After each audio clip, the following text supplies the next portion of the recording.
Welcome to the All Facts Matter podcast, where we push back against corporate media propaganda with facts, evidence, and data. I'm Peter, the author of All Facts Matter. Let's begin. Consumers got some welcome news with yesterday's release of the March Consumer Price Index summary from the Bureau of Labor Statistics, in the form of falling prices.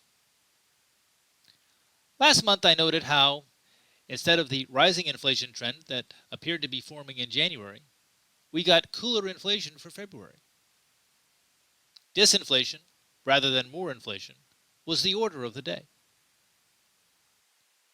In March, the cooling trend intensified, resulting in outright deflation for headline consumer prices, which fell 0.1% month-on-month.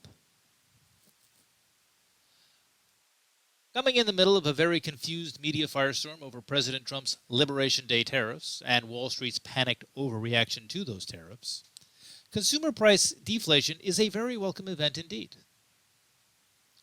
Is this the beginning of a prolonged cooling trend?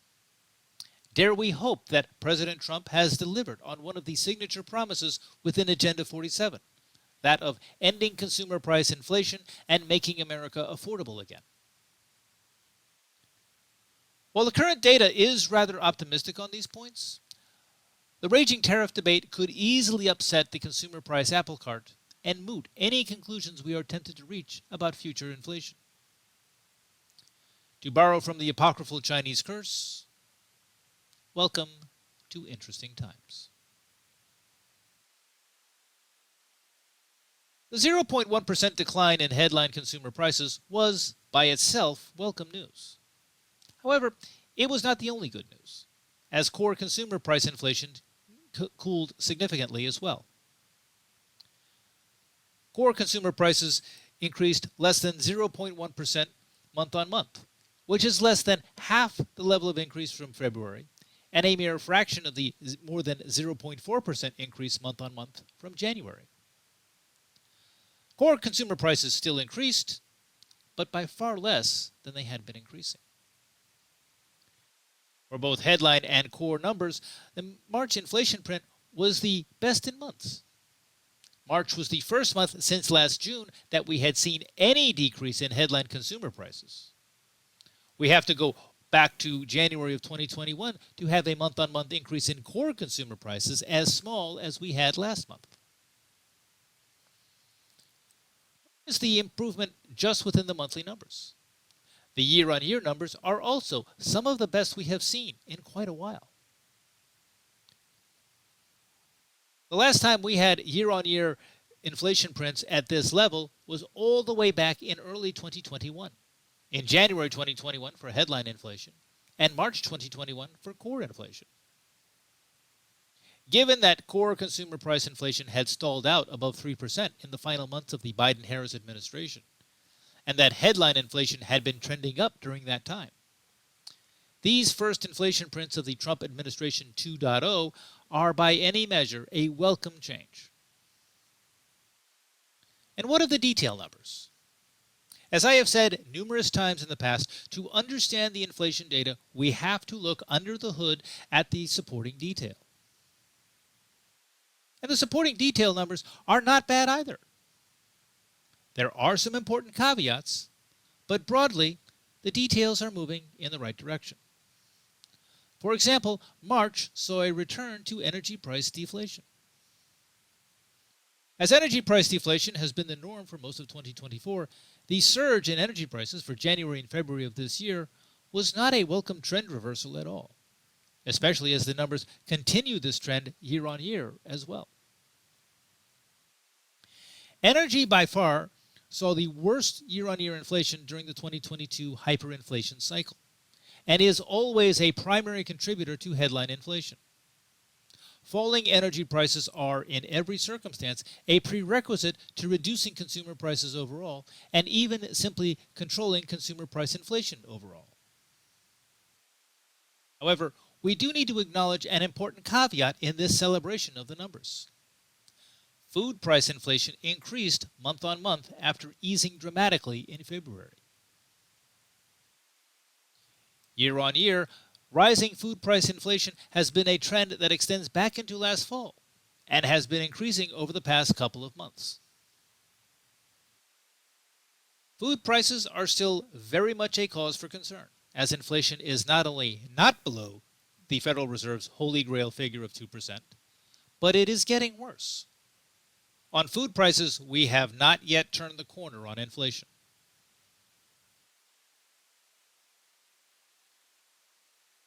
For their part, corporate media had not expected the CPI numbers to be as good as they were. And President Trump did not hesitate to make maximum use of their surprise in his victory lap on the WhiteHouse.gov website, where he emphasized how his economic agenda is delivering on key campaign promises.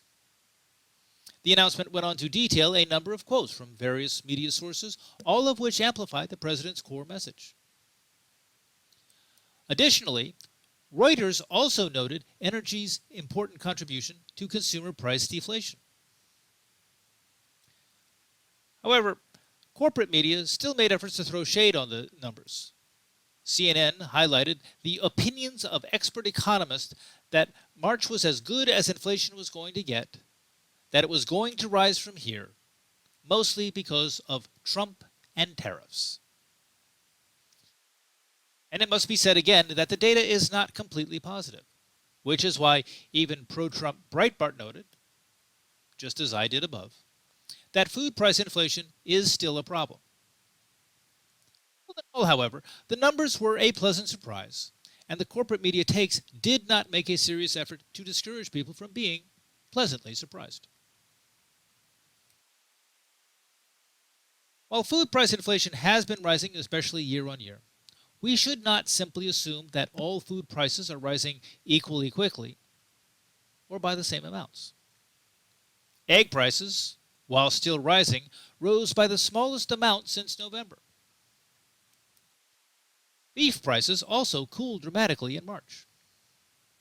While not quite a return to price deflation, the falling away of more than 0.2 percentage points month on month was a welcome disinflationary impulse for March. Chicken prices also rose, albeit by less than in February, while pork prices surged out of deflation to very nearly a full tenth of a percentage point month on month. Yet while meat prices rose overall, the price of bread fell. Potato prices also decreased, albeit by a lesser amount. Lettuce prices, on the other hand, rose faster in March than in February. And dairy prices, milk, and cheese especially, also saw rising inflation month on month in March. Overall, food price inflation, while rising in the aggregate, is still very much a mixed bag of inflation, disinflation, and deflation.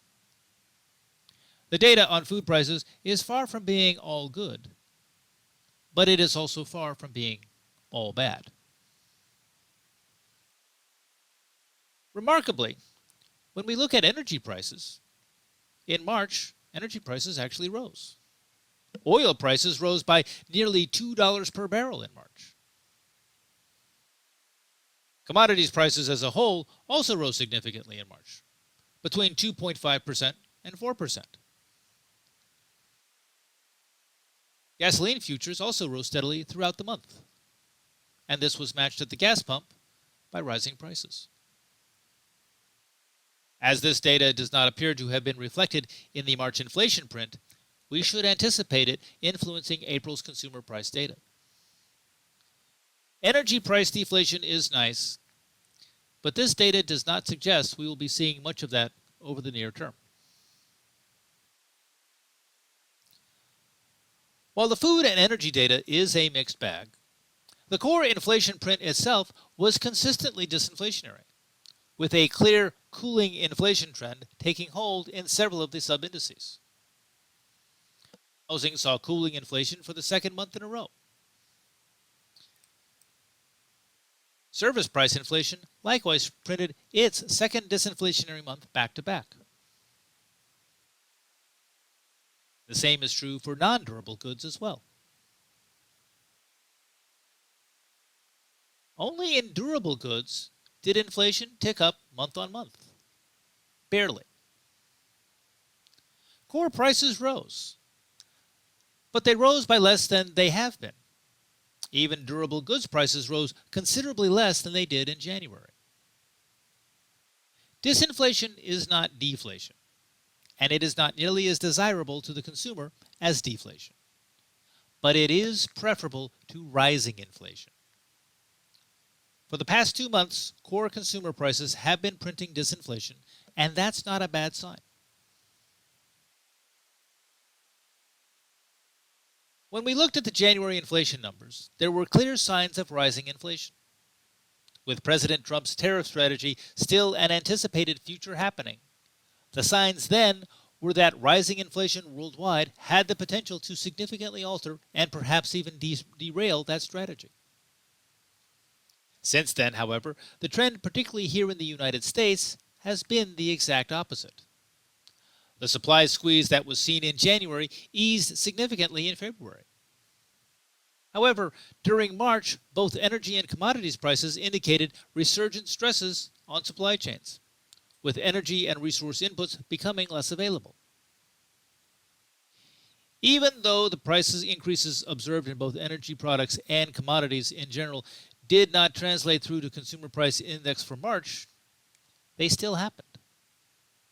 Whatever influence on consumer prices that might be lagging from these prices will almost certainly impact the April numbers. What that impact will be is going to be even more problematic for April than is normally the case. If only because of the dramatic swings in energy and commodities we have seen in recent days because of the Liberation Day tariffs.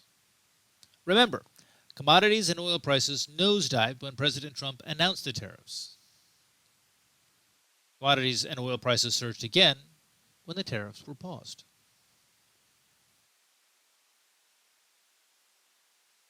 The normal patterns by which actual prices percolate through to the CPI are likely to be thoroughly disrupted for April. At present, I would not want to forecast whether we will be seeing rising or falling consumer price inflation next month. Even without the tariffs presenting as a factor, there is no escaping the inflationary impulse signified by rising oil and commodities prices.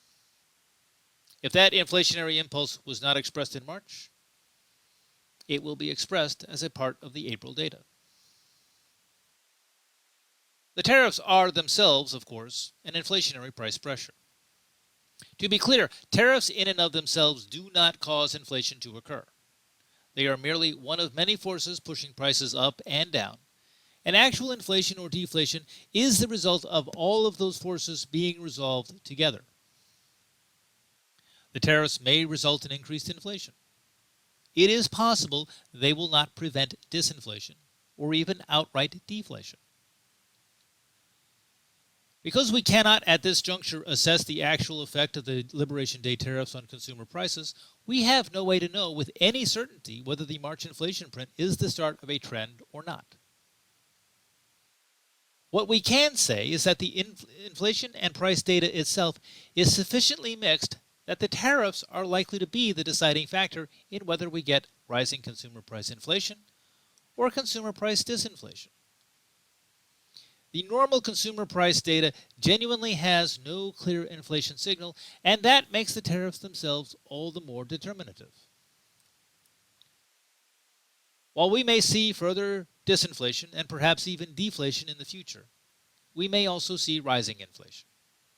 Perhaps the one thing we should enjoy about the March inflation data is that it is the last month where we are likely to have a clear picture of either deflation, disinflation, or inflation for the near future.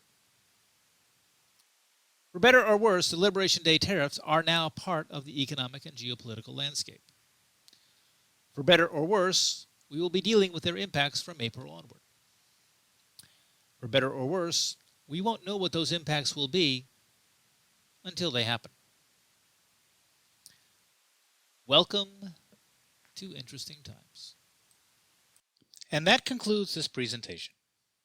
I hope you found this podcast helpful and informative. Please like it and share this with your friends. Word of mouth is how I publicize my work. Please also consider making a one-time donation or becoming a paid subscriber to All Facts Matter. Your support is what keeps this work going, and I greatly appreciate all of my subscribers. Without you, this work would have no meaning. I encourage everyone to be especially generous with feedback. Leave a word or two in the comment section so that we can keep the discussion going and that we may learn from each other. Thank you all for listening, and have a nice day.